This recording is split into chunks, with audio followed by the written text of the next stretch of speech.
রাধে রাধে বন্ধুরা, তোমরা সবাই কেমন আছো? সবাইকে কৃষ্ণপ্রীতির শুভেচ্ছা জানিয়ে আমি আজকের আলোচনা শুরু করতে যাচ্ছি। সবাইকে আমার সশ্রদ্ধ প্রণাম।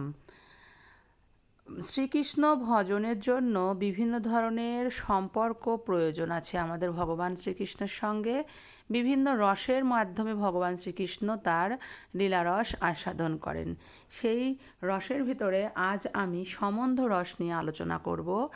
সম্বন্ধ রসটা কী সংক্ষেপে বলার চেষ্টা করব। নন্দ মহারাজ এবং মা যশোদা প্রমুখ ব্রজবাসীদের মধ্যে পরমেশ্বর ভগবান শ্রীকৃষ্ণের প্রতি আদর্শ পিতৃত্ব ও মাতৃত্ব অভিমানের দিব্যভাব দেখা যায়। প্রকৃতপক্ষে কেউই শ্রীকৃষ্ণের মাতা বা পিতা হতে পারেন না, কিন্তু ভক্তের এই ভাবকে বাৎসল্য রসাশ্রিত কৃষ্ণপ্রেম বলা হয়। বৃঞ্চি বংশীরাও অর্থাৎ দ্বারকায় শ্রীকৃষ্ণের আত্মীয়রা এই ভাবের দ্বারা ভাবিত ছিলেন।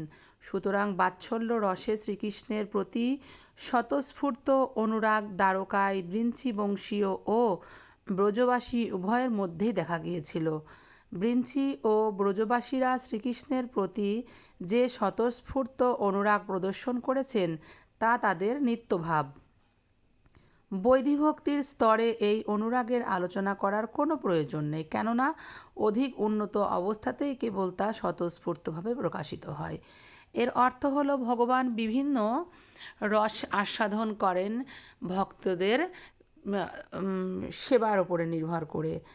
তাই বিভিন্ন রসে বিভিন্ন ভক্তরা তাদের দাসত্ব প্রমাণ করেন। সম্বন্ধ রসের ভিতরে নন্দ মহারাজ, মা যশোদা প্রমুখ অর্থাৎ যারা ভগবানের পিতৃত্ব এবং মাতৃত্ব স্থান নিয়ে লীলাতে অংশগ্রহণ করেন, তারা যে রসে আচ্ছাদিত হয়ে থাকে সেই রসটিই হলো সম্বন্ধ রস।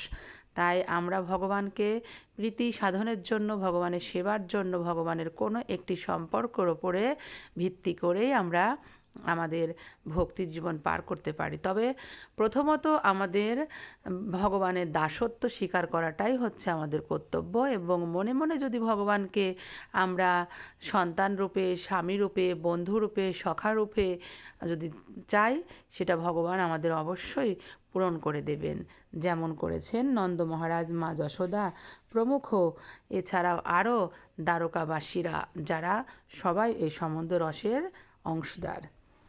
তাহলে বন্ধুরা, আশা করি সবাই সম্বন্ধ রস সম্পর্কে ধারণা পেয়েছ। যদি এই সম্বন্ধ রসের আলোচনাটি ভালো লেগে থাকে তাহলে আমার এই চ্যানেলটিকে সাবস্ক্রাইব করো এবং ভালোবেসে একটি লাইক ও কমেন্ট করো। রাধে রাধে, সবাই ভালো থেকো। আবার কোনো একটা নতুন ভিডিওতে তোমাদের সঙ্গে দেখা হবে। রাধে রাধে, হরে কৃষ্ণ।